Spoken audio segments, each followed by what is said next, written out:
الله وبركاته. الحمد لله نحمده ونستعينه ونستغفره ونستهديه ونؤمن به ونتوكل عليه ونعوذ بالله من شرور أنفسنا ومن سيئات أعمالنا. من يهده الله فلا مضل له ومن يضلله فلا هادي له. ونشهد أن لا إله إلا الله وأن محمدًا عبده ورسوله أرسله بالحق بشيرا ونذيرا وداعيا إلى الله بإذنه وسراجا وقمرا منيرا. أما بعد فقد قال الله تعالى في كلامه المجيد: أعوذ بالله من الشيطان الرجيم. وأما بنعمة ربك فحدث. صدق الله العظيم. وقال تعالى في شان حبيبه مخبرا وآمرا: إن الله وملائكته يصلون على النبي يا أيها الذين آمنوا صلوا عليه وسلموا تسليما. اللهم صل على سيدنا ونبينا وشفيعنا وحبيبنا ومولانا محمد صلى الله عليه وعلى آله وأصحابه وبارك وسلم. اللهم صل على سيدنا ونبينا وشفيعنا وحبيبنا ومولانا محمد صلى الله عليه وعلى آله وأصحابه وبارك وسلم. ঐতিহ্যবাহী দারুন নাজাত সিদ্দিকিয়া কামিল মাদ্রাসার কামিল জামাতের বুখারী শরীফ এবং তিরমিজি শরীফের খতম উপলক্ষে আয়োজিত আজকের এই মহতী মাহফিলের সম্মানিত সদরে আঞ্জুমান,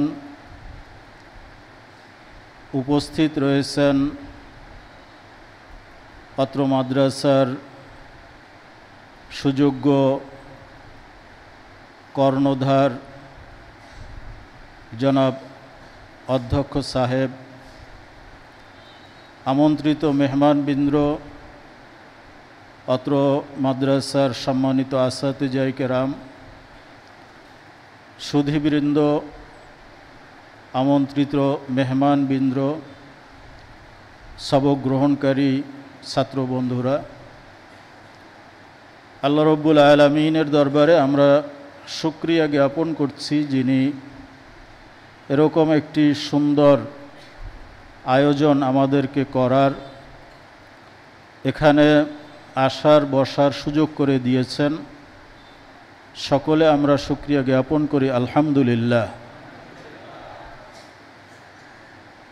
আজকে এই অনুষ্ঠানটি অত্যন্ত গুরুত্বপূর্ণ একটি অনুষ্ঠান।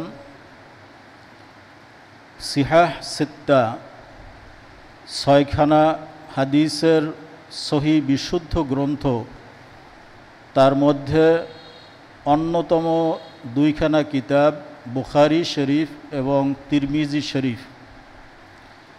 এই দুই কিতাবের আখিরি সবকের মাধ্যমে কিতাবের খতম বা সমাপনী আজকের এই অনুষ্ঠানে হবে ইনশাআল্লাহ।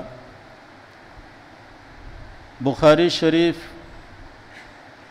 আসাহুল কুতুব বা'দা কিতাবিল্লাহ, আর তিরমিজি শরীফ সম্পর্কে বলা হয়েছে যেই ঘরে তিরমিজি শরীফ আছে যেন সেই ঘরে একজন নবী আছেন যিনি কথা বলেন। অত্যন্ত বরকতময় কিতাব। যদিও তারতিবের দিক থেকে বুখারী এরপরে মুসলিম শরীফ, কিন্তু ফায়দার দিক থেকে তিরমিজি শরীফ অগ্রগণ্য। বুখারী শরীফ অত্যন্ত উচ্চাঙ্গের কিতাব হওয়ার কারণে এর সঠিক ফায়দা সাধারণ আলেমদের পক্ষে লাভ করা কিছুটা কঠিন, কিন্তু তিরমিজি শরীফ এর তর্জ অত্যন্ত সহজ, যে কেউ এই কিতাব থেকে উপকৃত হতে পারেন। বিশেষত ফিকহি মাসাইলের ক্ষেত্রে, অর্থাৎ সুনানের যে সমস্ত কিতাবগুলো রয়েছে তার ভিতরে তিরমিজি শরীফ অন্যতম। তো আমরা এই তিরমিজি শরীফের শেষ হাদিস এখানে দর্স গ্রহণ করব। এরপরে এই হাদিসের উপরে আমি কিছু নিয়মতান্ত্রিকভাবে তাকরির পেশ করব ইনশাআল্লাহ। তো আমরা প্রথমে তিরমিজি শরীফের শেষ হাদিসের সবক গ্রহণ করব।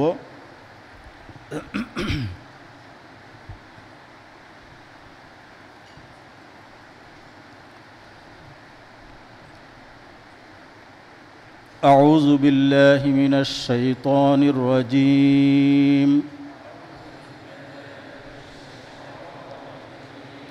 বিসমিল্লাহির রহমানির রহিম।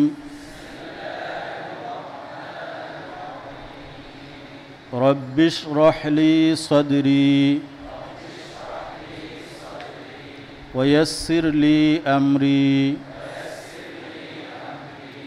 واحلل عقدة من لساني يفقهوا قولي رب زدني علما رب زدني علما رب يسر ولا تعسر وتمم بالخير। আমি হাদিস পড়তেছি, আপনারা শুনবেন। عن أبي هريرة رضي الله تعالى عنه أن رسول الله صلى الله عليه وسلم قال قد أذهب الله عنكم عبية الجاهلية فخرها بالآباء مؤمن تقي وفاجر شقي والناس بنو آدم وآدم من تراب هذا حديث حسن صدق رسول الله صلى الله عليه وسلم اللهم صل على سيدنا محمد النبي الأمي وآله وسلم।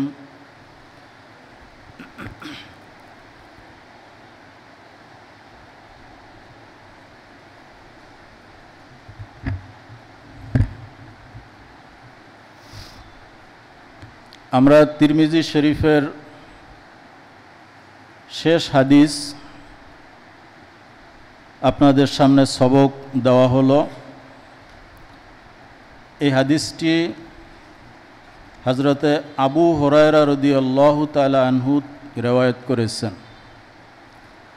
স্বাভাবিক হাদিসের রাবীদের উপরে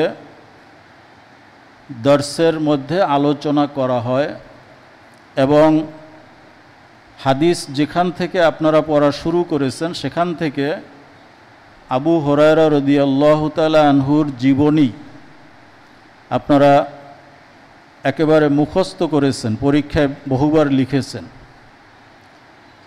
তো আসলে ইমাম তিরমিজি রহমতুল্লাহি আলাই তিনি সর্বশেষ হাদিস এমন এক রাবি থেকে নিয়েছেন, এমন এক সাহাবীর হাদিস দিয়ে তিনি কিতাবের সমাপ্তি টেনেছেন, যিনি আকসারুস সাহাবাতে রিওয়ায়াতান,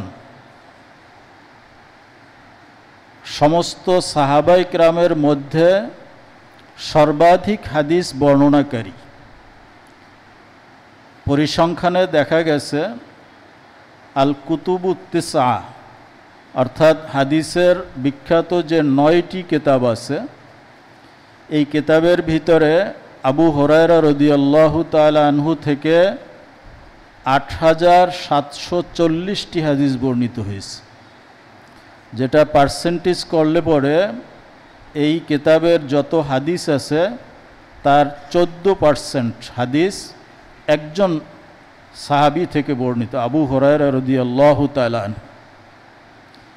আবু হুরায়রা রাদিয়াল্লাহু তাআলা আনহু নিজেই রওয়ায়াত করেছেন যে সাহাবায়ে কেরামের ভিতরে তিনি সবচেয়ে বেশি হাদিস রওয়ায়াত করেছেন, অথচ তিনি সাহাবায়ে কেরামের মধ্যে নবীজির সোহবত সবচেয়ে বেশি লাভ করেন নাই। যেমন আবু বকর সিদ্দিক রাদিয়াল্লাহু তাআলা আনহু, যিনি নবীজিকে নবুয়তের জিন্দেগির শুরু থেকে শেষ পর্যন্ত এই 23 বছরের নবুয়তের জিন্দেগি তিনি নবীজির কাছে থেকে প্রত্যক্ষ করেছেন, নবীজির সোহবত লাভে ধন্য হয়েছেন। এরকম বহু সাহাবী যারা রসুল পাক সাল্লাল্লাহু আলাইহি ওয়াসাল্লামকে সুদীর্ঘ সময় কাছে পেয়েছেন, কাছে থেকে দেখার সৌভাগ্য হয়েছে, কিন্তু সমস্ত সাহাবীদের ভিতরে আবু হুরায়রা রাদিয়াল্লাহু তাআলা আনহু সবচেয়ে বেশি হাদিস রওয়ায়াত করেছেন।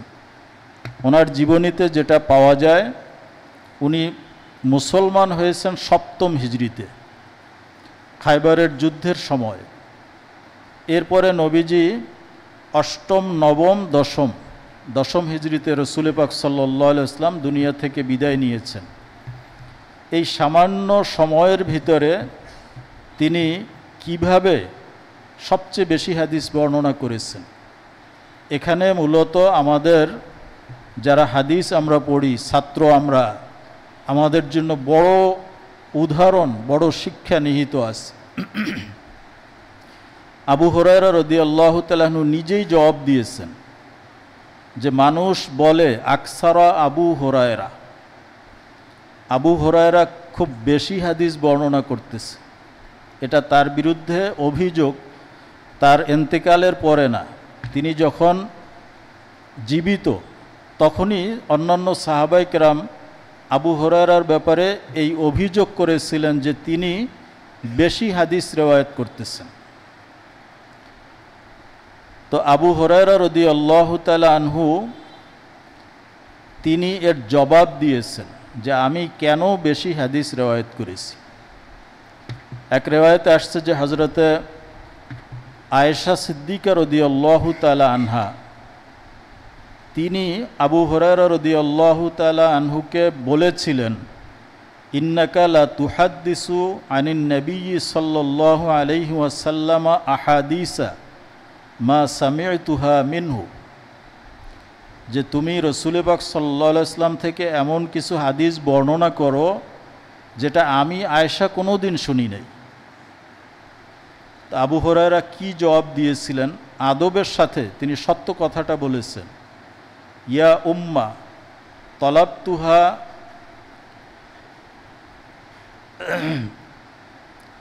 তলাবতুহা, আমি এই হাদিসগুলো নবীজির থেকে তলব করেছি। ওয়া শাগালাকা আনহাল মিরআতু ওয়াল মিকহালা, কিন্তু আপনি নবীজির ঘরে থাকেন, নবীজির সহধর্মিনী, আপনি এত হাদিস বর্ণনা করতে পারেন নাই, এই হাদিসগুলো আপনি কোনোদিন শুনেন নাই, কারণ আপনাকে এই হাদিস শোনা থেকে বিরত রেখেছে আপনার আয়না এবং আপনার সুরমাদানি। এর অর্থ হলো এই যে আয়েশা সিদ্দিকা রাদিয়াল্লাহু তাআলা আনহা একজন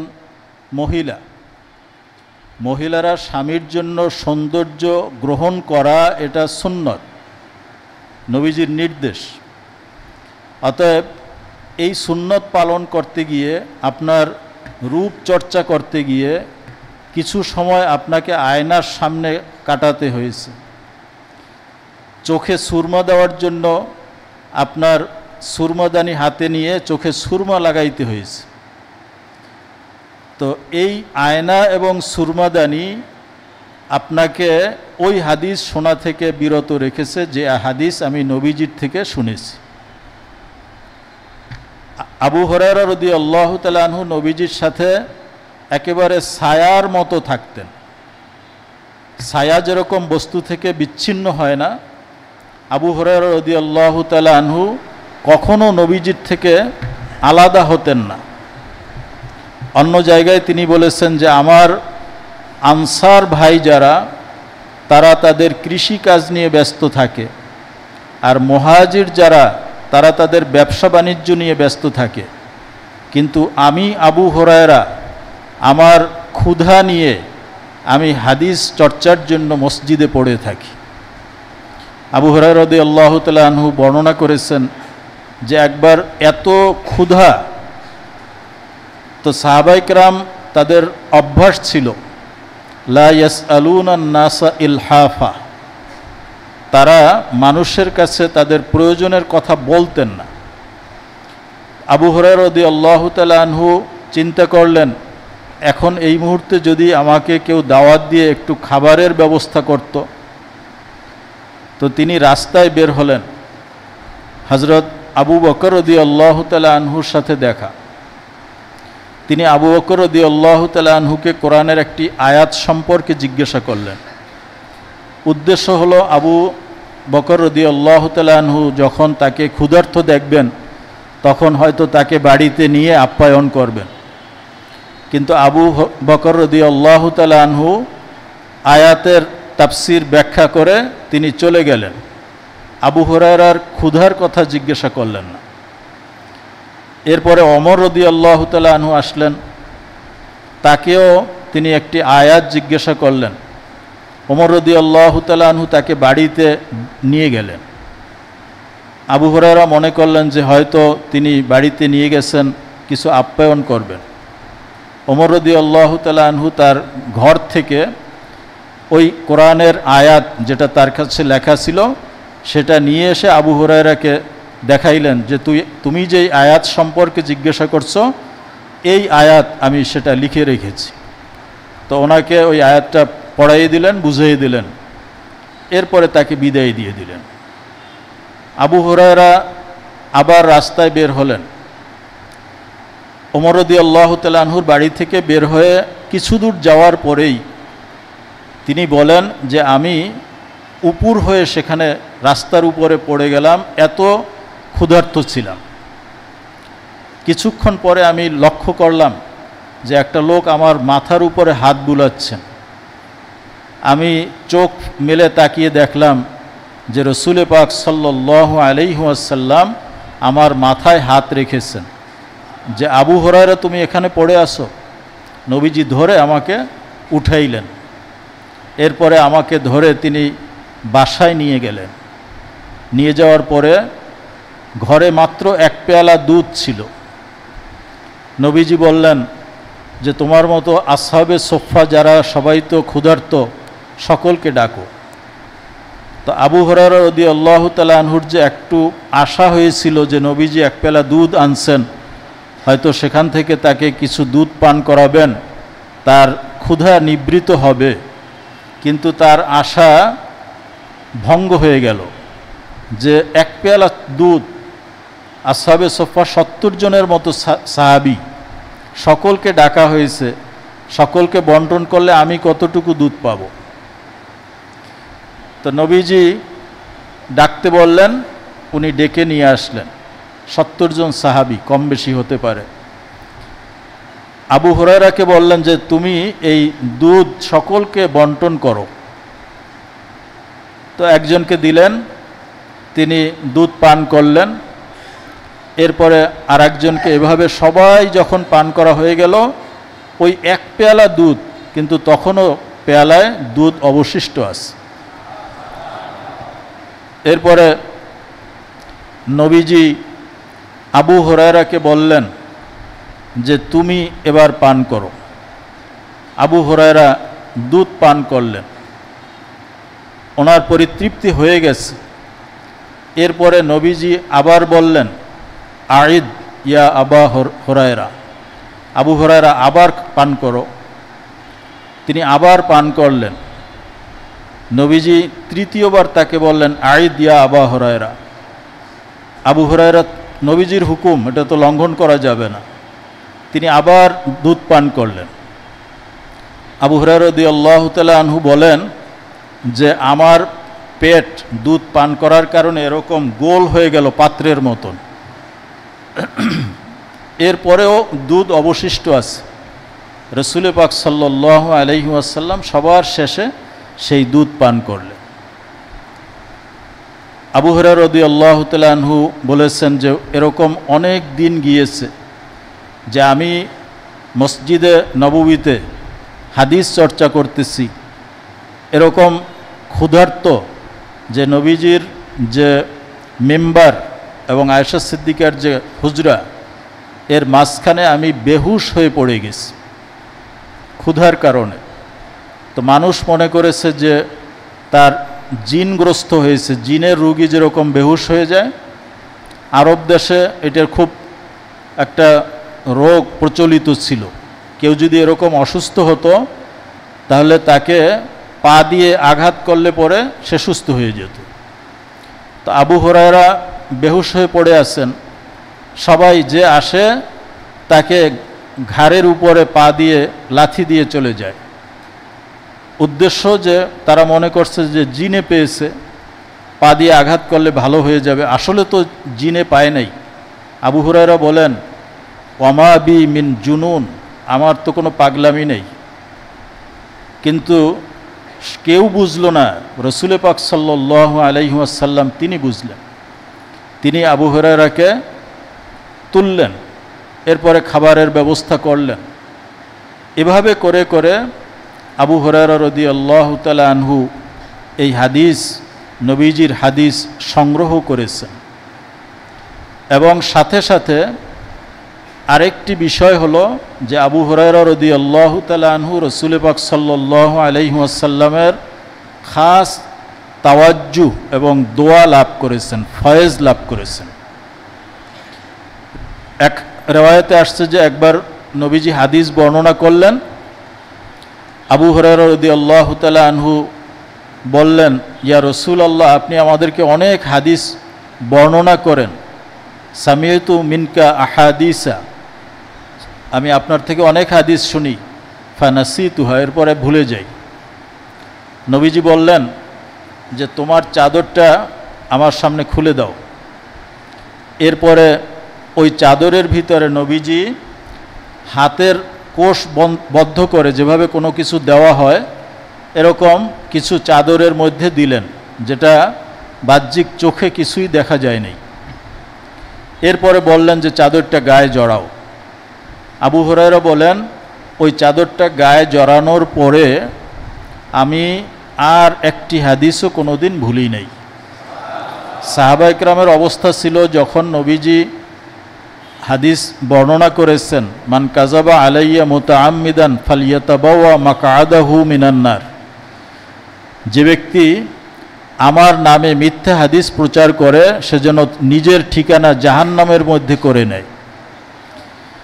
এই কঠোর হাদিস আসার পরে বহু সাহাবী তারা হাদিস বর্ণনা করতেন না।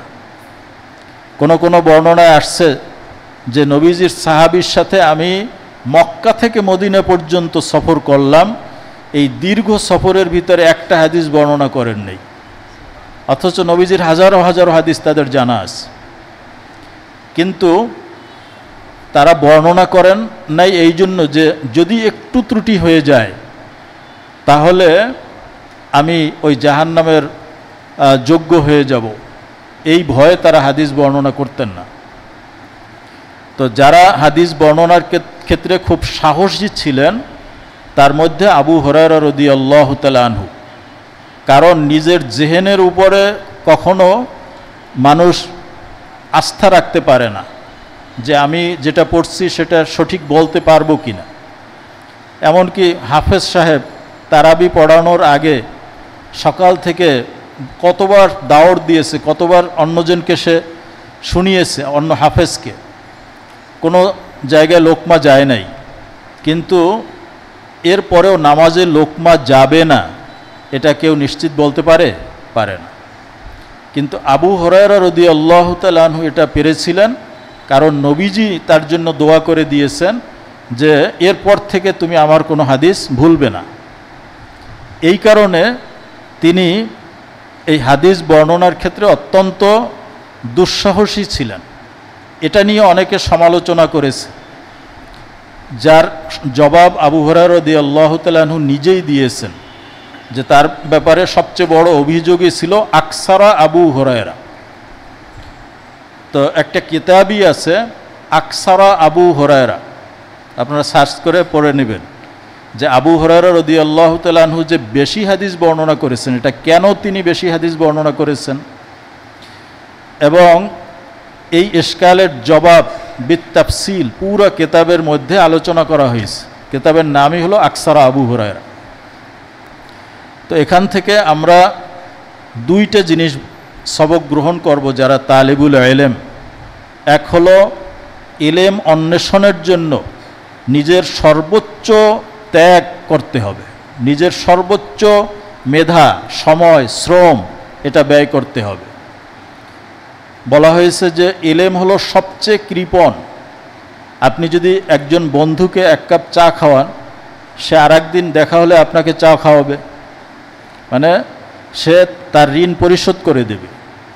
কিন্তু ইলম হলো এমন এক কৃপণ যে তাকে যদি তুমি তোমার জীবনের সব কিছু দিয়ে দাও, সে তার সব কিছু তোমাকে দিবে না, তোমাকে এক ফোঁটা সামান্য সে দিবে। যেমন একজন মানুষ তার জীবনের 60-70 বছর ইলমের জন্য ওয়াকফ করল, সমস্ত সময় সে ওয়াকফ করে দিল। বিগত যুগের সালফে সালিহিনের মধ্যে এরকম বহু উদাহরণ আছে যে যারা জীবনে বিবাহই করেন নাই ইলমের জন্য। এই যে তাফসিরে কাশাফ লেখছেন জমকশারি, তিনি জীবনে বিবাহ করেন নাই, জারুল্লাহ ওই মক্কা শরীফের পাশেই জীবন কাটিয়ে দিয়েছেন। এরকম জারুল্লাহ বা বিবাহ করেন নাই ইলমের জন্য একজন দুইজন না, আল ওলামা উল উজ্জাব, যারা জীবনে বিবাহ করেন নাই ওনাদের আলাদা জীবনী গ্রন্থ আছে যে কারা কারা জীবনে ইলমের জন্য বিবাহ করেন নাই। এটা আমি আপনাদেরকে বলি না যে আপনারাও ইলম চর্চা করবেন, বিবাহ করবেন না, এই সবক আপনাদের জন্য না। আপনাদের জন্য সবক হলো যে বিবাহ শাদীও লাগবে, চাকরি বাকরিও লাগবে, আর ইলম অর্জন করা এটাও লাগবে। খাওয়ারও যেরকম সবক আছে, না খাওয়ারও সবক আছে। ইমাম বুখারীর জীবনীতে আসছে যে তিনি কখনো কখনো মাত্র 6-7টা বাদাম, এটা তার 24 ঘন্টার খাবার ছিল, আর কিছুই খেতেন না। সুদীর্ঘ 40 বছরের মতো সময় তিনি শুধু রুটি খেয়েছেন, এর সাথে তরকারি খান নাই। অসুস্থ হয়ে পড়ছেন, তখন ওনার পেশাব পরীক্ষা করার জন্য ডাক্তারের কাছে, ওই সময় হাকিম ছিল, তার কাছে নিয়ে গেছে, রোগীকে নেওয়া হয় নাই। ইমাম বুখারীর সেই সময় ছিল না যে ডাক্তারের কাছে সিরিয়াল দিয়ে সে ডাক্তার দেখাবে, সময়ের অনেক মূল্য ছিল। তো শাগরেদরা অনুরোধ করছে, হুজুর আপনার চিকিৎসা দরকার। তখন বলছে তাহলে তোমরা দেখো, এই পেশাব নিয়ে যাও, ডাক্তার কি বলে দেখো। তো ডাক্তার দেখে বললেন যে এইটা তো কোনো মুসলমানের পেশাব না। কেন? যে এটা হলো যারা যোগী সন্ন্যাসী বা খ্রিস্টান পাদ্রী আছে যারা বিবাহ করে না, নিরামিষ ভোজী, তাদের পেশাব এরকম হয়। তখন ডাক্তার কেমন ডাক্তার ছিল, সে বলল যে এই রোগী সে রুটির সাথে তরকারি খায় নাই। আমাদের ডাক্তাররা বলতে পারে না। ওই যুগের ডাক্তার ওই রকম ছিল। ইমাম বুখারীকে জিজ্ঞেস করা হলো, উনি স্বীকার করলেন। তখন চিকিৎসার জন্য তিনি রুটির সাথে তরকারি খাওয়া শুরু করলেন, ডাক্তারের অনুরোধে, ছাত্রদের অনুরোধে। এখন আপনার জন্য কি এই সবক? আপনার জন্য সবক হলো ইমাম নাসাই রহমতুল্লাহ আলাইহির জীবনী পড়বেন। তিনিও একজন মুহাদ্দিস। ওনার জীবনীতে লেখে যে ওনার একটা মুরগির ফার্ম ছিল। এটা ওই ব্রয়লার মুরগি না, দেশি মুরগি, ভালো মুরগি। এবং মুরগিকে হাবিজাবি কিছু খাওয়ানো হইতো না, ভালো জিনিস খাওয়ানো হইতো। এই ভারতীয় উপমহাদেশে এক মুহাদ্দিস ছিলেন যে ওনার মানে উনি যে দুধ পান করতেন যেই গরুর, সেই গরুটাকে খাওয়ানো হতো আঙ্গুর। তো মাঠের ঘাস খেয়ে গরু যে দুধ দেবে আর আঙ্গুর খেয়ে যে দুধ দেবে, এই দুইটা দুধের কোয়ালিটি আলাদা হবে না? তো ইমাম নাসাইর মুরগির ফার্ম ছিল, তিনি ডেইলি একটা করে মুরগি তার লাগতো। আমরা বাসায় সপ্তাহে বা 2 সপ্তাহ পরে একটা ওই ফার্মের মুরগি নিয়ে আসা হয়। সেটা যদি ফ্যামিলিতে 5 জন থাকে সবাই মিলে ভাগ করে 2 ওয়াক্ত বা 3 ওয়াক্ত খাই। আর ওনার ডেইলি একটা মুরগি লাগতো। অতএব এক্ষেত্রে আপনি ইমাম নাসাই রহমতুল্লাহ আলাইহির অনুসরণ করেন। আর পড়াশোনার ক্ষেত্রে ইমাম বুখারীর অনুসরণ করেন, অসুবিধা নেই। যে কথা বলছিলাম, আসলে আমাদের অনেক সময় নসিহত শুনে এমন মন গলে যায়, কিন্তু ওইটা স্থায়িত্ব হয় না। মনে হয় যেন এই নসিহত শোনার পরে কালকে থেকেই আমি ইমাম বুখারীর মতো পড়া শুরু করব। কিন্তু সর্বোচ্চ 1 রাত্র 2 রাত্র, সবে দিগার নমি মানত, এরপরে আর এটা থাকে না। তো এই জন্য প্রত্যেকটা কাজের ধারাবাহিকতা থাকতে হবে। তো আবু হুরায়রা রাদিয়াল্লাহু তাআলা আনহুর জীবনী থেকে আমাদের শিক্ষা যে ইলমের জন্য সর্বোচ্চ ব্যয় করতে হবে। ইলম এর জন্য যদি আপনি সর্বোচ্চ ব্যয় করেন, ইলম আপনাকে 1 ফোঁটা দান করবে। ওয়ামা উতীতুম মিনাল ইলমি ইল্লা কলিলা। খিজির আলাইহিস সালাম এবং মুসা আলাইহিস সালামের ঘটনা, ওনারা যখন 2 জন, লম্বা ঘটনা, নদী পার হচ্ছিলেন, তো ওই নৌকার উপরে একটা পাখি এসে বসছে। হতে পারে সেটা চড়ুই পাখি বা এরকম ছোট কোনো পাখি। ওই পাখিটা সমুদ্রের থেকে একটু পানি নেয়, আবার ওই নৌকার উপরে বসে। একটা চড়ুই পাখি ঠোঁটে করে একবারে কতটুকু পানি নিতে পারে? তখন খিজির আলাইহিস সালাম বললেন, হে মুসা, আল্লাহ আপনাকে একটা ইলম দিয়েছেন যে ইলম আল্লাহ আমাকে দেন নাই, আর আমাকে আল্লাহ একটা ইলম দিয়েছেন। খিজির আলাইহিস সালামকে আল্লাহ ইলমে লাদুন্নি দিয়েছিলেন, যে ইলম আল্লাহ আপনাকে দেন নাই। তবে আমাদের 2 জনের ইলমকে যদি একত্রিত করা হয়, তাহলে সেটা আল্লাহর ইলমের সামনে ততটুকু নয় এই মহাসমুদ্রের থেকে পাখি তার ঠোঁটে করে যতটুকু নিয়ে আসছে। অতএব ইলমের জন্য যদি আপনি সব দেন, ইলম এত কৃপণ, আপনাকে সে 1 ফোঁটার কয়েক হাজার ভাগের 1 ভাগ দেবে। এই জন্য ইলমের জন্য ত্যাগ স্বীকার করতে হবে।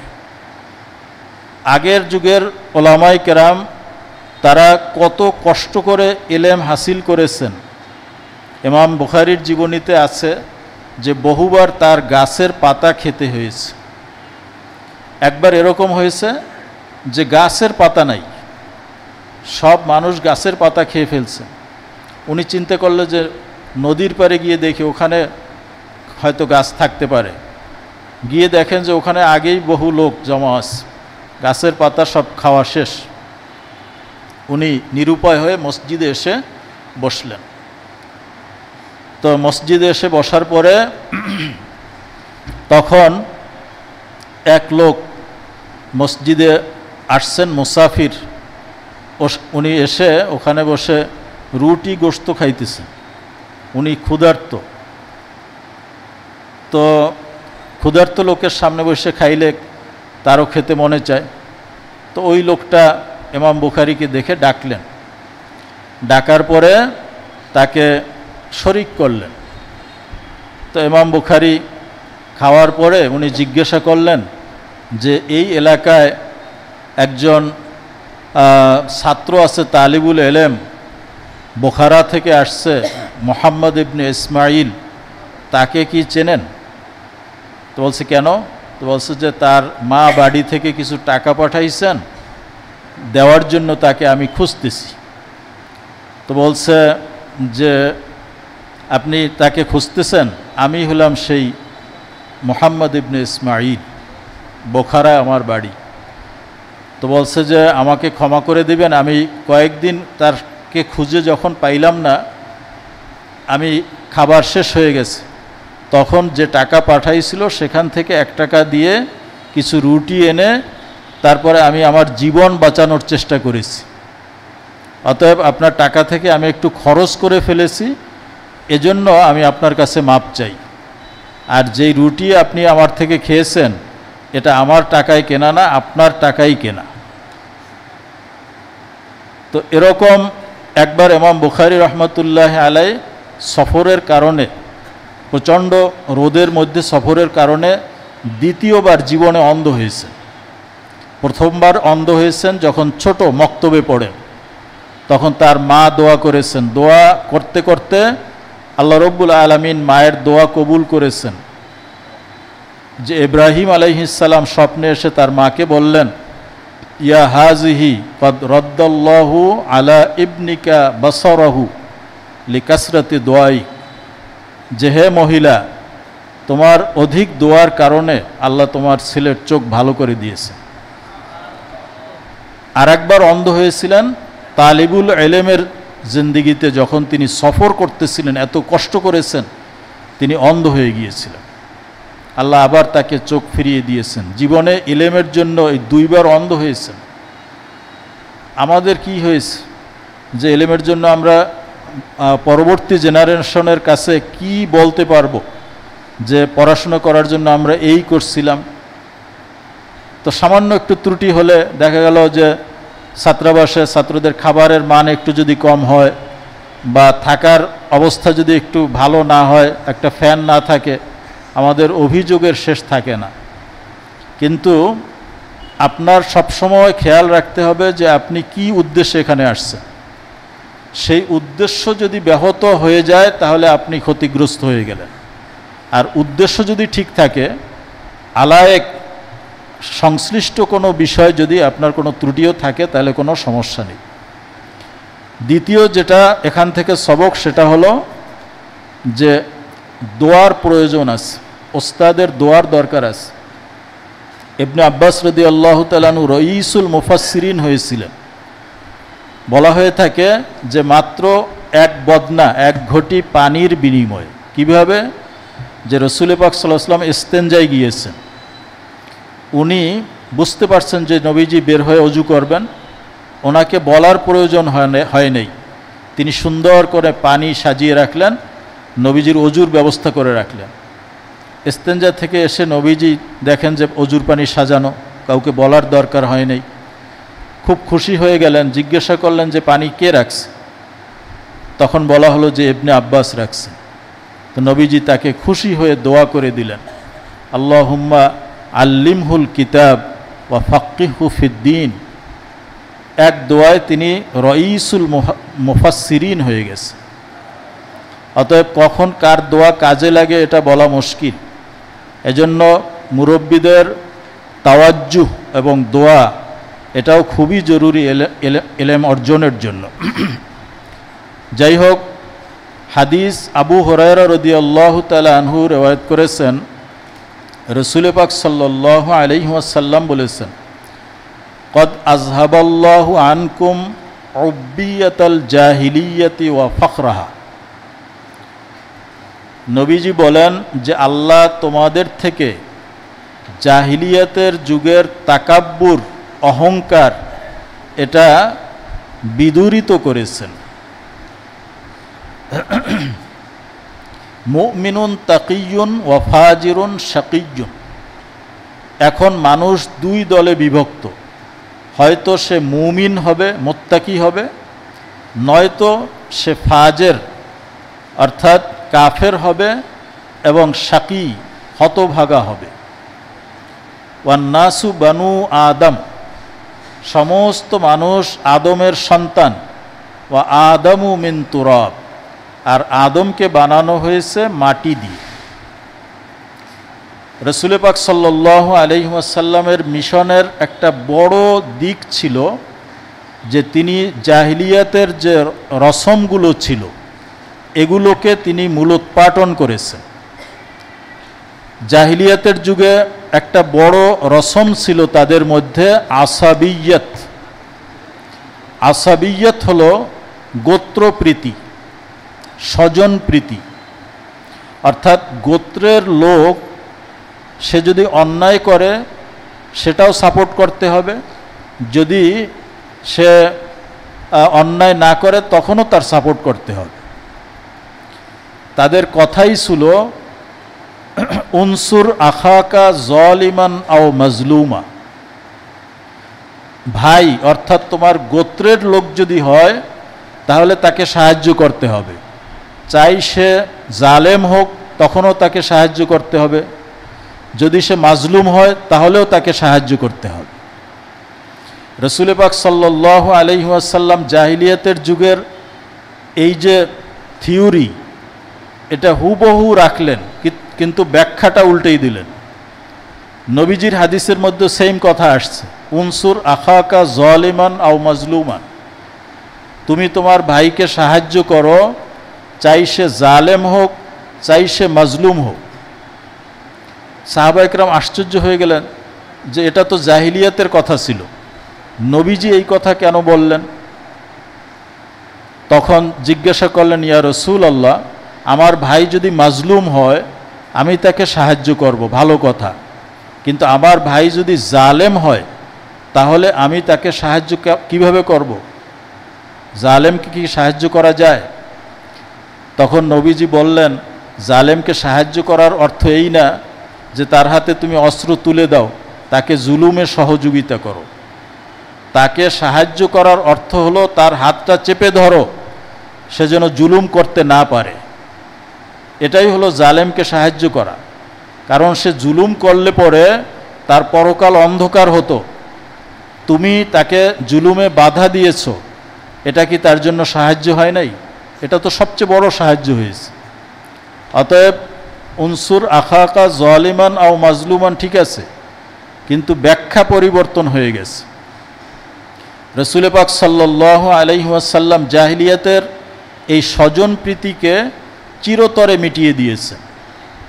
তারা এরকম স্বজনপ্রীতি ছিল যে তাদের ভিতরে যারা সম্ভ্রান্ত বংশের তাদের জন্য আইন আলাদা ছিল, আর যারা নিম্ন স্তরের তাদের জন্য আইন আলাদা ছিল।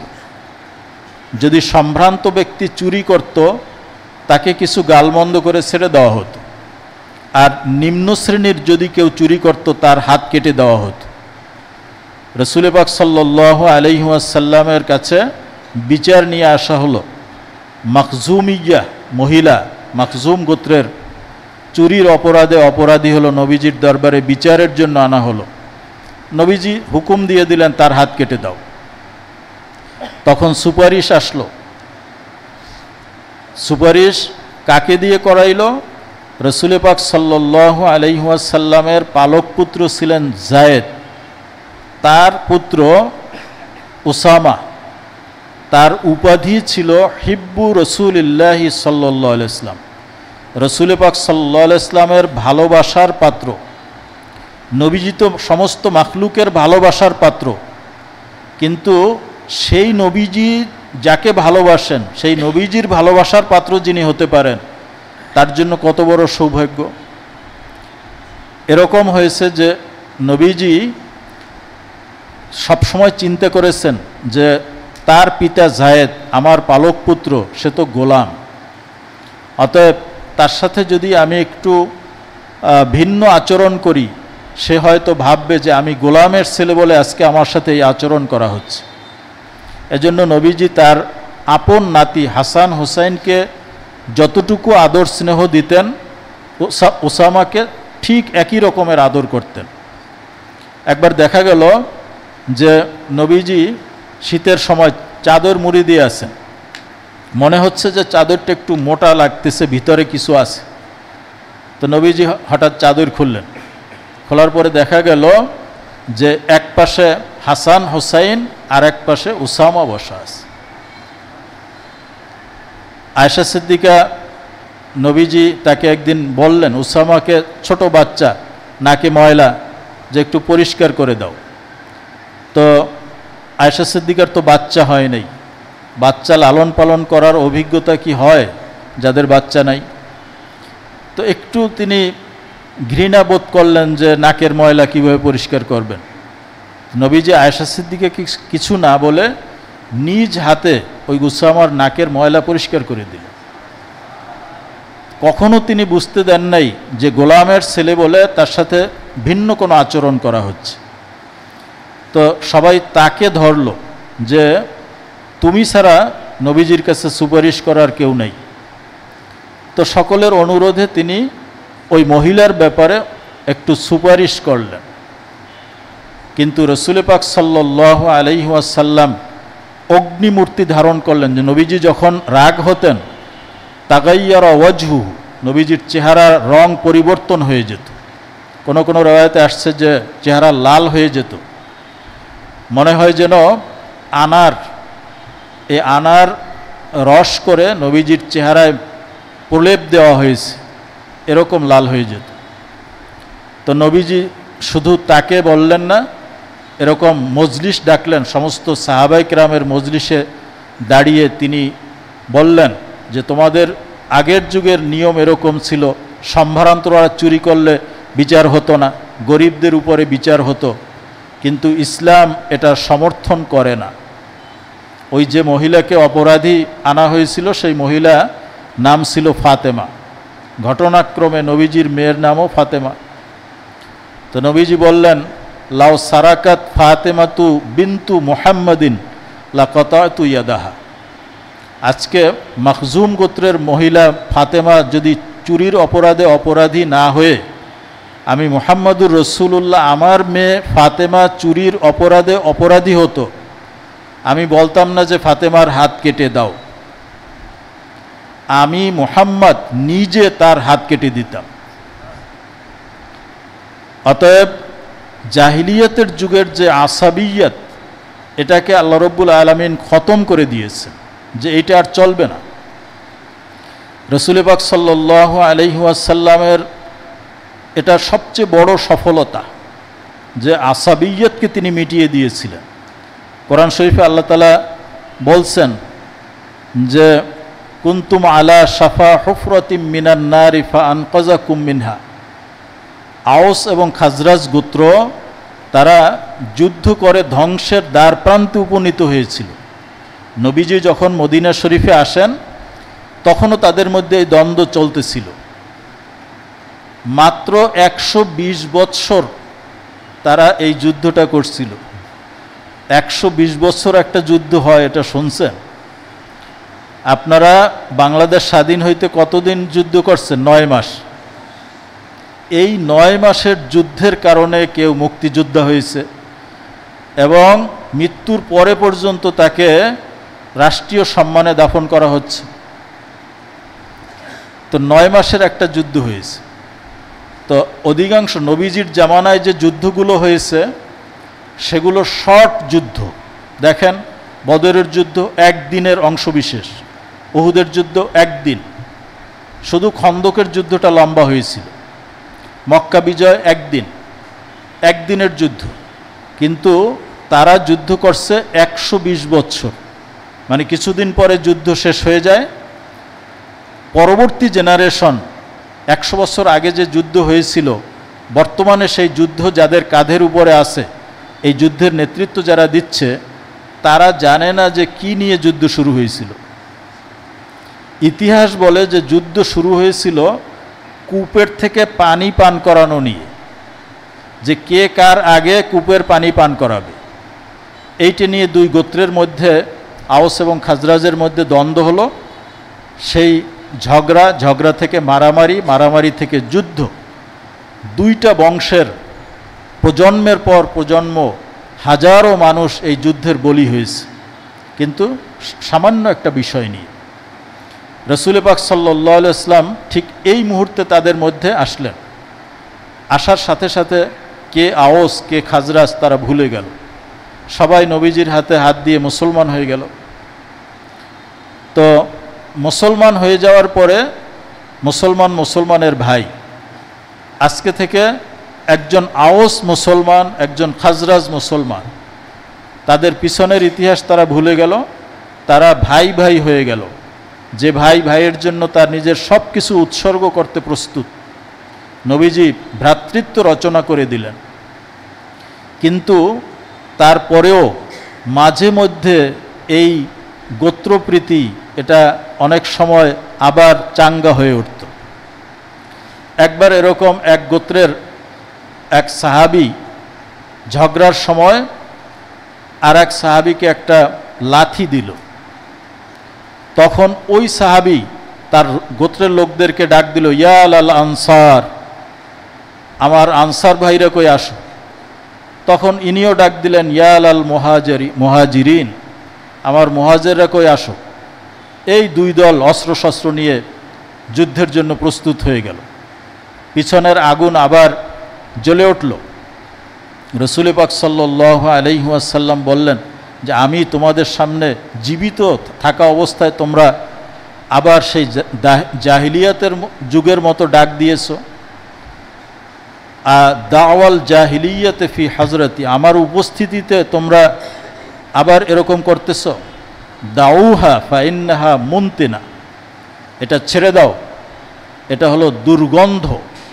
এই যে গোত্রপ্রীতি, গোত্রের মানুষের জন্য অন্যায় কাজ করা, সে যদি অন্যায় করে তাকে সাপোর্ট করা, আর এক গোত্রের সাথে সামান্য বিষয় নিয়ে দ্বন্দ্ব করা, এগুলো দুর্গন্ধযুক্ত জিনিস, এগুলো তোমরা ছেড়ে দাও। এরকম বহুবার হয়েছে, ইফকের ঘটনার মধ্যেও হয়েছে। নবীজির স্ত্রী আয়েশা সিদ্দিকার ব্যাপারে অপবাদ দেওয়া হলো, কত বড় মারাত্মক।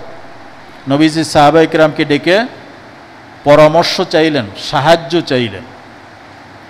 তখন এক নেতা দাঁড়িয়ে বললেন, হুজুর, যেই লোক অপবাদ দিয়েছে সেই লোক যদি আমার গোত্রের হয় তাহলে আমি তাকে হত্যা করব, আর যদি সে অপর গোত্রের হয়, তাদের গোত্রই ছিল বড় দুইটা, আওস এবং খাজরাজ, তাহলে আমাদেরকে বললে আমরা তাকে হত্যা করব। এইটা তাদের বাজলো যে আমাদের গোত্রের লোক, সে আর এক গোত্রের নেতা বলতেছে হত্যা করবে। উনি দাঁড়াই গেলেন যে আল্লাহর কসম, আমার গোত্রের কোনো লোক অপর গোত্রের লোক হত্যা করতে পারবে না, এটা আমরা হতে দেব না। বিচার আমরা করব, তারা হত্যা করবে কেন? এই নিয়ে দুই দলের ভিতরে চরম দ্বন্দ্ব সৃষ্টি হয়ে গেল। নবীজি ধমক দিলেন যে জাহিলিয়াতের যুগের মতো আবার শুরু করছো, তোমাদের সাহায্য লাগবে না, যাও। তাদেরকে ওখান থেকে বিদায় করে দিলেন। হুনাইনের যুদ্ধের সময় যখন গনিমত বন্টন করা হলো, তখন রসুল পাক সাল্লাল্লাহু আলাইহি ওয়াসাল্লাম মুআল্লাফাতুল কুলুব, যারা হুনাইনের যুদ্ধ হয়েছে মক্কা বিজয়ের পরে, এই মক্কা বিজয়ের দিন যাদেরকে রসুল পাক সাল্লাল্লাহু আলাইহি ওয়াসাল্লাম মুক্ত ঘোষণা করেছিলেন, নবীজি বলছিলেন লা তাসরিবা আলাইকুমুল ইয়াউম আনতুমুত তুলাকা, ওনাদের নাম হয়ে গেছে তুলাকা, যাদেরকে নবীজি নিঃশর্তে মুক্তি দিয়েছিলেন। তো এরা মুক্তি পেয়ে, অর্থাৎ নতুন মুসলমান হয়েছে। মুসলমান হওয়ার পরে পরবর্তী নেক্সট যুদ্ধ হলো হুনাইনের যুদ্ধ, তায়েফের যুদ্ধ। এই যুদ্ধে তারা অংশগ্রহণ করেছেন এবং এই যুদ্ধে মুসলমানরা ব্যাপক গনিমত লাভ করেছেন। তো গনিমত লাভ করার পরে নবীজি সেই গনিমত এই যারা কেবল মুসলমান হয়েছে তাদেরকে বন্টন করে দিলেন। আর যারা পুরাতন মুসলমান আনসার, বিপদের কঠিন মুহূর্তে যারা নবীজিকে আশ্রয় দিয়েছিলেন সেই আনসারদেরকে কিছুই দিলেন না। তখন আনসারদের মধ্যে একটা বিদ্রোহ সৃষ্টি হইল। তারা বলতেছিল যে ইউতি কোরাইশান, নবীজি কোরাইশ নিজের বংশ, তো এই জন্য তাদেরকে সব দিয়ে দিচ্ছেন। ওয়া সুয়ুফুনা তাকতুরু মিন দিমা ইহিম, অথচ যাদেরকে আজকে 100 উট দেওয়া হচ্ছে সেই লোকটা মুসলমানদের বিরুদ্ধে যুদ্ধ করেছে, মুসলমানরা তাদের বিরুদ্ধে যুদ্ধ করেছে, তা আমাদের তলোয়ারে সেই কাফেরদের রক্ত এখনও লেগে আছে, অথচ সেই কাফেরকে 100 উট দেওয়া হচ্ছে। আর আমাদের অবদান ভুলে গেছেন নবীজি, মানে নিজের গোত্রের কাছে তিনি ফিরে আসছেন। এজন্য গোত্রের মহাব্বতে নবীজি আজকে আমাদেরকে ভুলে গেছেন, এগুলো সব তিনি তাদেরকে দিয়েছেন। এরকম একটা কথা আসলো।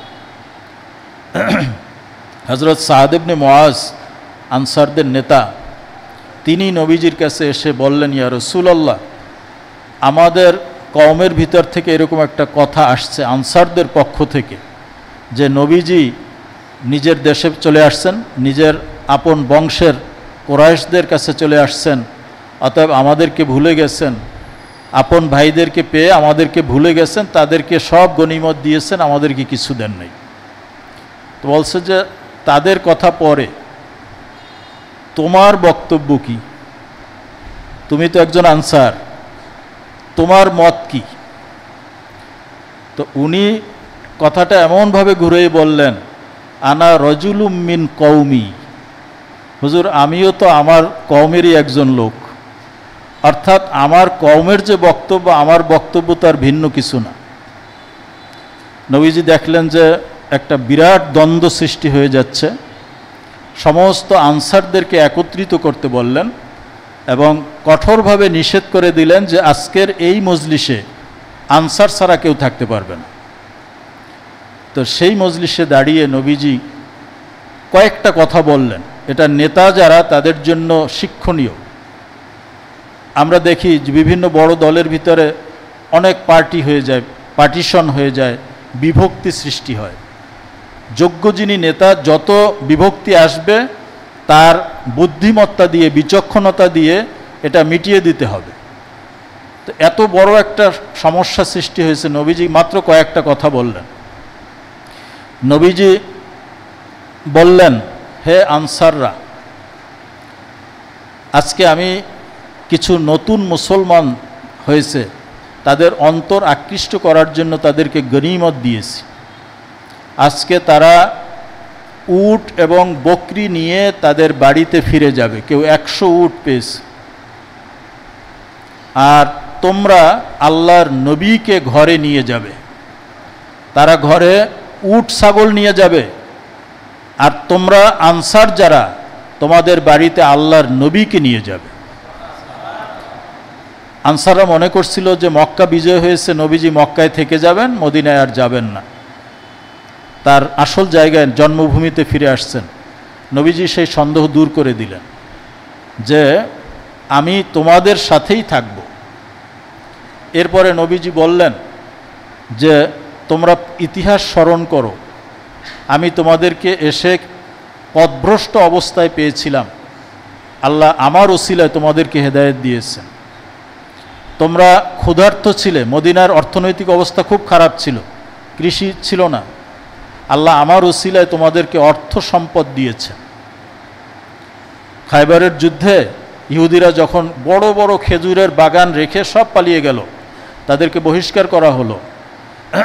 এরকম বনু কোরাইজার যুদ্ধে তখন আয়েশা সিদ্দিকা বলছিলেন, আল আন নাশবাউ মিনাত তামার, এখন যদি আমরা পেট পুরে খেজুর খেতে পারি। এর আগ পর্যন্ত খেজুর পেট পুরে খাওয়ার অবস্থা মুসলমানদের ছিল না। তোমাদেরকে এই অবস্থায় আমি পেয়েছি, সেখান থেকে আমার ওসিলা আল্লাহ তোমাদেরকে ধন সম্পদ দিয়েছে। এরকম আরও কিছু অবদানের কথা স্মরণ করিয়ে দিলেন। আনসাররা চুপ করে শুনতেছেন। নবীজি বললেন, তোমরা জবাব দাও না কেন আমার কথার? আনসাররা বলেন, হুজুর কি জবাব দেব? তো বলছেন যে তোমরাও বলো যে আপনি বাড়িঘর ছেড়ে একেবারে নিঃস্ব অবস্থায় মদিনায় আসছিলেন, আমরা আপনাদেরকে আশ্রয় দিছিলাম, এটা তোমরা বলবা না? নবীজি তাদেরকে শিখিয়ে দিলেন। তখন আনসাররা বললেন যে আমাদের অবদান আপনার উপরে যতটুকু, কিন্তু আপনার অবদান আমাদের উপরে তার চেয়ে অনেক বেশি। এরপরে নবীজি বললেন যে শোনো, লাউ সালাকান নাস ওয়াদিয়ান ওয়া সালাকাতিন আনসারু ওয়াদিয়ান লা সালাকতু ওয়াদিয়াল আনসারি ওয়া শিরবাহু। যে যদি আনসাররা একটা রাস্তা দিয়ে হাঁটে আর বাকি সব গোত্রের মানুষ আরেকটা রাস্তা দিয়ে হাঁটে, আমি মুহাম্মাদুর রাসূলুল্লাহ আনসারদের রাস্তায় চলব। আন্নাসু দিসারুন ওয়াল আনসারু শিআরুন। শিআর বলা হয় যেই পোশাকটা শরীরের সাথে লাগা থাকে, যেমন আমাদের নিচে থাকে কি গেঞ্জি, তার উপরে থাকে জামা, তার উপরে থাকে আবা। তো আবাটাও পোশাক, গেঞ্জিটাও পোশাক, কিন্তু একটা ব্যক্তির শরীরের সাথে লাগানো আর একটা শরীরের সাথে লাগানো না। তো বলছে দুনিয়ার সব মানুষ যদি আমার চাদর হয়, তাহলে আমার শরীরের সাথে লাগানো যে পোশাক সেটা হলো আনসার। নবীজি বলছেন লাউলাল হিজরাতু লাকুনতু ইমরাআম মিনাল আনসার। যদি হিজরত জিনিসটা না থাকতো তাহলে আমি একজন আনসার হতাম। তো নবীজি তো মুহাজির, তিনি কি আনসার হইতে পারবেন? পারবেন না। কিন্তু নবীজি বলছেন যদি হিজরত না থাকতো তাহলে আমি আনসারদের দলে থাকতাম। এই কথা কয়টা বলার পরে তারা সন্তুষ্ট হয়ে গেল, তাদের যত এশকাল ছিল সব দূর হয়ে গেল। তো এটা হলো নবীজি আসাবিয়াতকে একেবারে মিটিয়ে দিয়েছেন। যখন সুদ রহিত করা হয়, নবীজি বলেন যে সর্বপ্রথম আমি আমার বংশের যারা এই সুদের কারবার করছে জাহিলিয়াতের, এগুলো সব আমি মিটিয়ে দিলাম। ওনার চাচা আব্বাস, তার এরকম কিছু সম্পদ ছিল, তিনি সেগুলো সুদ সব মাফ করে দিলেন, যে এই সুদ দিতে হবে না। রেবাল জাহিলিয়াতে মাউদুআ, আজকে থেকে জাহিলিয়াতের যুগের যে সুদ প্রথা, এটাকে আমি পায়ের নিচে পদদলিত করে দিলাম। তো এভাবে করে রসুল পাক সাল্লাল্লাহু আলাইহি ওয়াসাল্লাম জাহিলিয়াতের যে এই গোত্রপ্রীতি, যেখানে অন্যায় এবং ন্যায়ের কোনো মানদণ্ড ছিল না, যেখানে গোত্রই ছিল সবচেয়ে বড়, যে গোত্রের লোক অন্যায় করলেও তাকে সাপোর্ট করো, সে যদি সঠিক করে তাহলেও তাকে সাপোর্ট করো, আর গোত্রের বাইরে সে একটা ভালো কাজ করে তাকে সাপোর্ট করা যাবে না। নবীজি এটা মিটিয়ে দিলেন। নবীজি বলছেন লা ফখরা লি আরাবিয়িন আলা আজামিয়িন। একজন অনারবি ব্যক্তির উপরে একজন আরবি ব্যক্তির কোনো মর্যাদা নেই, ইল্লা বিতাকওয়াল্লাহ, আল্লাহর ভীতি, খোদা ভীতি ছাড়া। ইন্না আকরামাকুম ইনদাল্লাহি আতকাকুম, তোমাদের মধ্যে মর্যাদার মানদণ্ড হবে তাকওয়ার ভিত্তিতে। এবং মানুষ বংশের মাধ্যমে সে যেন গর্ব না করে যে আমি কুরাইশি, আমার মর্যাদা বেশি, অমুক নিম্ন গোত্রের তার মর্যাদা কম, এটা যেন কেউ না বলে। কারণ তোমরা এই পৃথিবীতে পূর্বপুরুষদের নিয়ে গর্ব করো, আরবদের মধ্যে এটা ছিল আলহাকুমুত তাকাসুরু হাত্তা জুরতুমুল মাকাবির। আধিক্যের প্রতিযোগিতা তোমাদেরকে বিভ্রান্ত করে ফেলেছে, উদ্ভ্রান্ত করে ফেলেছে, এমনকি তোমরা কবর জিয়ারত শুরু করেছো। কবর জিয়ারত দোয়ার জন্য না, ফাতেহার জন্য না। জাহিলিয়াতের যুগেও কবর জিয়ারত ছিল, সেই জিয়ারতের উদ্দেশ্য ছিল যে তারা আধিক্যের প্রতিযোগিতা করত, যে আমাদের গোত্রে কত লোক, অমুক গোত্রের কত লোক, আমাদের গোত্রে লোক বেশি থাকলে আমরা তাদের উপরে মর্যাদাবান। তো গণনা করে দেখা গেছে যে না, তাদের সংখ্যা তাদের চেয়ে বেশি হয়নি। তখন তারা কবরে যাইত, যে না, জীবিতদের সাথে মৃতদেরকেও গণনা করে তারপরে দেখতে হইবে কার সংখ্যা বেশি। এই আধিক্যের প্রতিযোগিতা করার জন্য কবর জিয়ারত করত, কবর গণনা করত। নবীজি বলছেন যে না, এটা দিয়ে গর্ব অহংকার করা যাবে না। একজন মানুষ যদি হক কথা বলে তার পক্ষে থাকতে হবে, আর হাজার মানুষ যদি অন্যায়ের পক্ষে থাকে তাকে সাপোর্ট করা যাবে না। তোমরা যে পূর্বপুরুষের অহংকার করতেছ, এই হাদিসের অন্য রেওয়ায়তে আসছে যে তারা তো এখন বর্তমানে জাহান্নামের কয়লা হয়ে গেছে, সেই জাহান্নামের কয়লাকে নিয়ে তুমি দুনিয়ায় বসে অহংকার করতেছ। হ্যাঁ, যদি তারা জান্নাতীও হয়, কিন্তু সেই পূর্বপুরুষের শুধু নাম বিক্রি করে খাইলে কি চলবে? ব্যক্তির নিজের আমল নিজে করতে হবে, নিজের প্রত্যেকটা আমলের হিসাব নিজেকে দিতে হবে। লা তাজিরু ওয়াজিরাতুন উজরা উখরা। অতএব ফখর উব্বিয়াতুল জাহিলিয়াতে ওয়া ফখরা আবাইহিম, বাপ দাদার অহংকার নিয়ে চলা যাবে না। তোমার বাপ কি করছিল, তোমার দাদা কি করছিল, সেটা ধর্তব্য নয়। আমি কি করতে পেরেছি, এটা হলো বড় কথা। আল্লামা ইকবাল তিনি একটি কবিতা বলেছেন, আমি এটা বলেই আলোচনা শেষ করে দেব, 9টা বেজে গেছে প্রায়।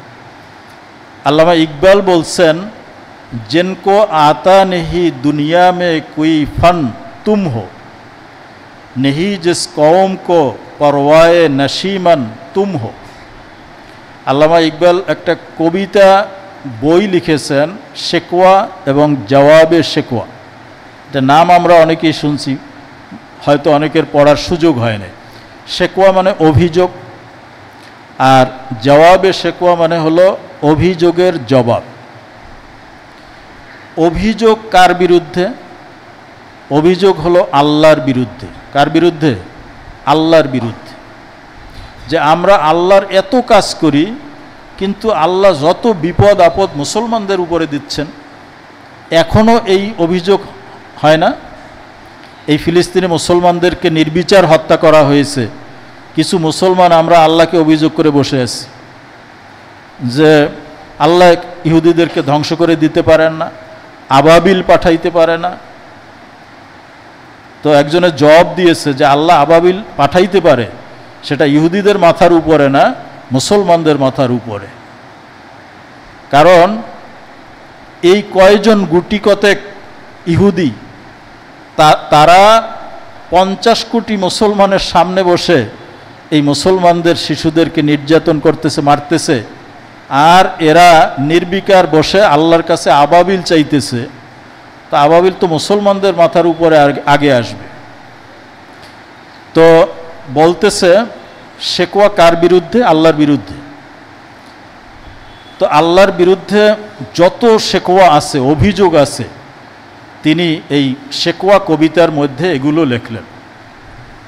1990 সালে এক সেমিনারে তিনি এই কবিতাটা পড়লেন, হইচই শুরু হয়ে গেল যে আল্লাহর বিরুদ্ধে অভিযোগ, কত বড় স্পর্ধা। এবং ফতোয়া বিভাগ তো কলম নিয়ে রেডি, যে ফতোয়া, কিছু মানুষ আছে না যে কাফের ফতোয়া দেওয়ার জন্য তারা এক পায়ে রেডি। অথচ ইমাম আবু হানিফা রহমতুল্লাহ আলাই যদি একটা লোককে 99 কারণে কাফের ফতোয়া দেওয়া মানে যায়, কিন্তু একটা কারণ তার মধ্যে আছে যার কারণে তাকে ফতোয়া কাফের দেওয়া যাইবে না, তিনি ওই একটা গ্রহণ করে তাকে কাফের বলতেন না।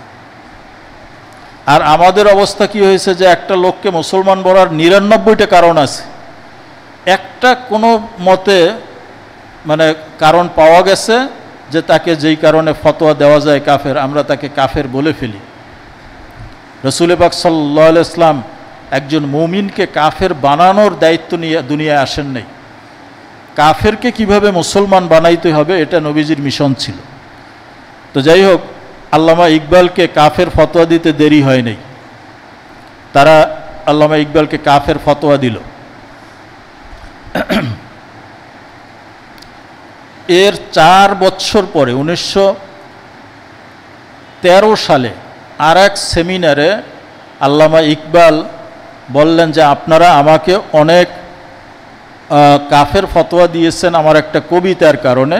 কবিতাটা আমি আল্লাহর বিরুদ্ধে শেকওয়া করছিলাম, অভিযোগ করছিলাম।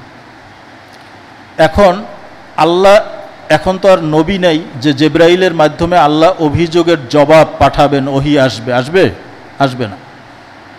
অতএব আল্লাহর পক্ষ থেকে এই অভিযোগের জবাব কি সেটা তো তোমাদের জানা দরকার।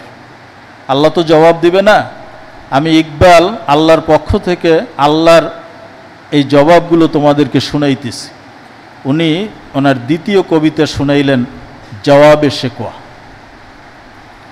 তো সেই কবিতার মধ্যে তিনি বলছেন মুসলমানদেরকে যে তোমরা তো শুধু আল্লাহর সাহায্যের জন্য বসে রয়েছো, কিন্তু আজকের মুসলমানদের ভিতরে মুসলমানিত্ব আছে কতটুকু?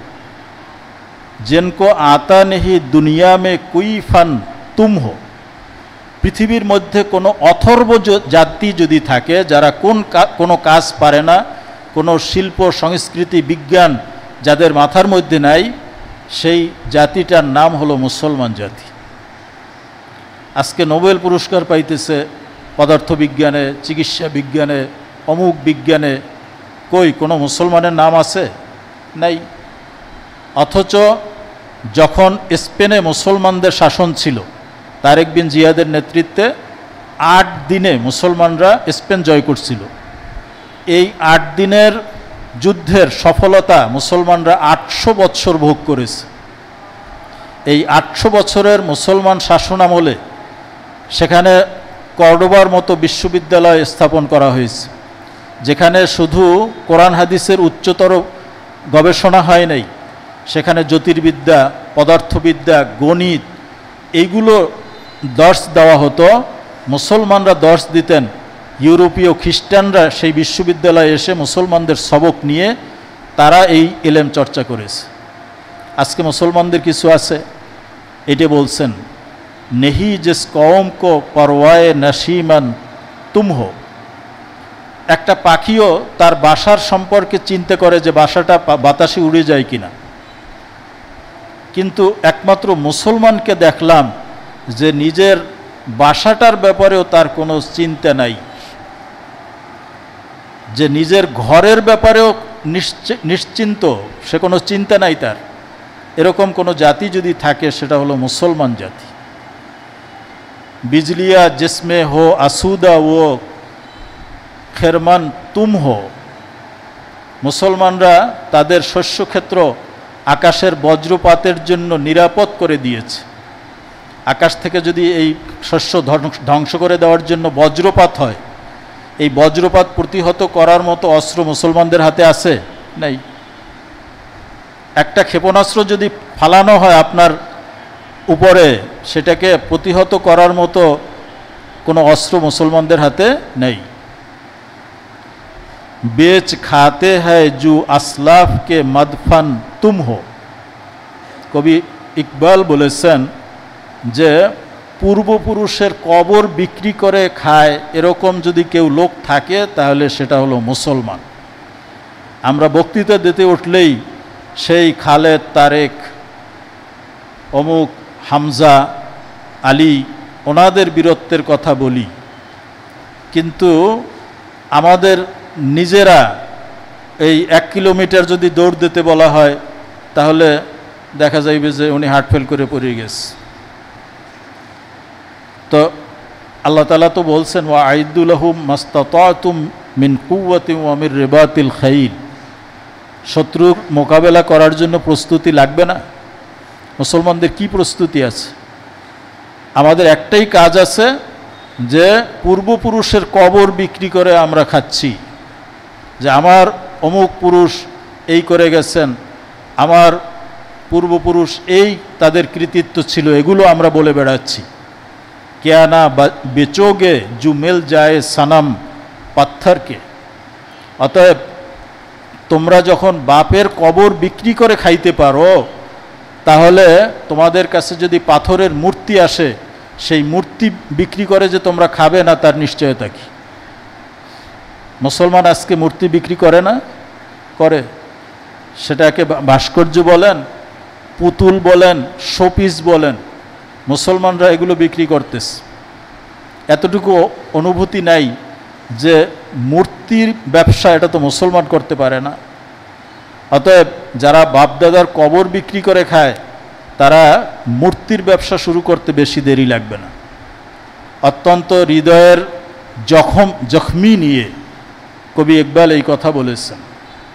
হাদিসে এই কথাই বলা হয়েছে যে বাপদাদার গর্ব করা এটাকে আমি মিটিয়ে দিয়েছি। আল্লাহ তাআলা আমার উসিলায় তোমাদের থেকে এই পূর্বপুরুষের গর্ব এটাকে মিটিয়ে দিয়েছেন। প্রত্যেককে নিজের আমল করতে হবে এবং শ্রেষ্ঠত্বের মানদণ্ড কি হবে? তাকওয়া। তো যাই হোক, আল্লাহ রব্বুল আলামিন আমাদেরকে এই হাদিসের উপরে যা কিছু আমরা আলোচনা করেছি সকলকে আমল করার তৌফিক দান করুন। আল্লাহ রব্বুল আলামিন আমরা যে নিয়তে এখানে বসেছি আমাদের প্রত্যেকের নিয়তকে কবুল করুন। এলমে নাফে হাসিল করার তৌফিক আল্লাহ আমাদেরকে দান করেন। দ্বীনের খিদমতের জন্য আল্লাহ আমাদেরকে কবুল করেন। আমিন। ওয়া আখির দাওয়ানা আনিল হামদুলিল্লাহি রাব্বিল আলামিন।